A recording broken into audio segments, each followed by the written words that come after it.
Bismillahirrahmanirrahim. Assalamualaikum warahmatullahi wabarakatuh. Hamdan wa syukronillah. Puji syukur kehadiran Allah Subhanahu wa Ta'ala, karena berkat rahmatnya lah kita dapat menjalani ibadah puasa di bulan Ramadan yang mulia ini. Salawat serta salam semoga selalu tercurah kepada junjungan agung kita Nabi besar Muhammad Sallallahu Alaihi Wasallam beserta keluarganya, sahabatnya, dan pengikutnya hingga akhir zaman.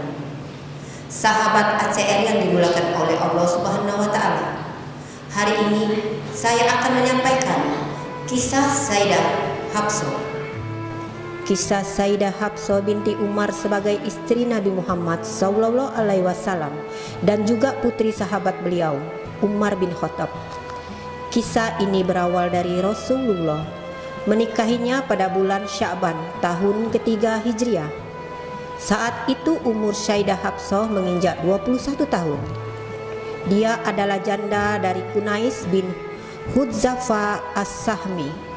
Kunais sendiri adalah orang yang masuk Islam pada masa awal. Kunais juga pernah mengikuti Rasulullah hijrah 2 kali, yaitu ke Madinah dan ke Habsahiyah, Ethiopia. Kemudian ia meninggal pada perang Uhud yang membuatnya terluka parah. Kisah Sayyidah Hafsah binti Umar. Setelah Kunais meninggal, Sayyidah Hafsah dikembalikan pulang ke rumah ayahnya, yaitu Umar bin Khattab. Dengan hal seperti itu, keadaan Umar bin Khattab semakin menderita. Pasalnya, saat itu keadaan Umar bin Khattab sedang mengalami perekonomian yang sulit. Melihat kondisi sahabatnya tersebut, Nabi Muhammad SAW pun memutuskan untuk menikahi Sayyidah Hafsah. Kisah Sayyidah Hafsah binti Umar sebagai istri Rasulullah pun dimulai.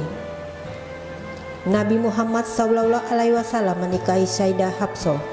Sayyidah Hafsah sebagai penjaga Al-Quran.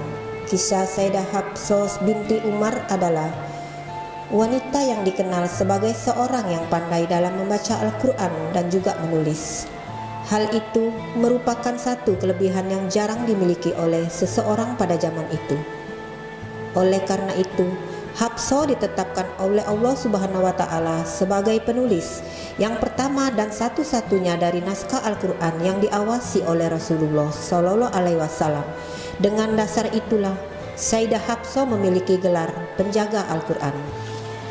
Sayyidah Hafsah juga adalah wanita yang tidak segan untuk mengeluarkan pendapatnya, meskipun akan berbeda dari yang lain, bahkan dengan pendapat Nabi Muhammad Sallallahu Alaihi Wasallam sendiri.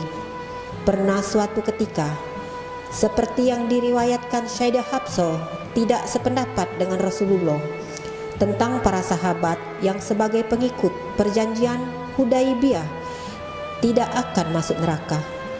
Lalu Hafsah menyebutkan dalam Kisah Maryam ayat 71 yang berbunyi, "Tidak seorang pun di antara kamu melainkan akan melewatinya." Setelah itu Rasulullah membenarkan pemahaman kisah Sayyidah Hafsah binti Umar mengenai ayat tersebut.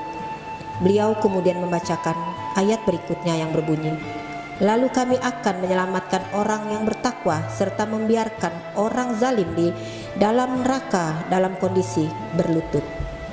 Bisa kita ambil pelajaran dari kisah Sayyidah Hafsah. Yang pertama, seorang ayah sebaiknya aktif mencarikan calon suami yang soleh bagi putrinya. Yang kedua, seraya berikhtiar tetap meyakini pilihan Allah baginya adalah yang terbaik. Dan yang ketiga, Sayyidah Hafsah seorang wanita cerdas sehingga ia mampu menjaga Al-Quran dan menuliskannya. Sahabat ACR yang dimuliakan oleh Allah Subhanahu wa Ta'ala, mudah-mudahan kita termasuk orang yang bisa meneladani dari kisah Sayyidah Hafsah. Amin ya rabbal alamin.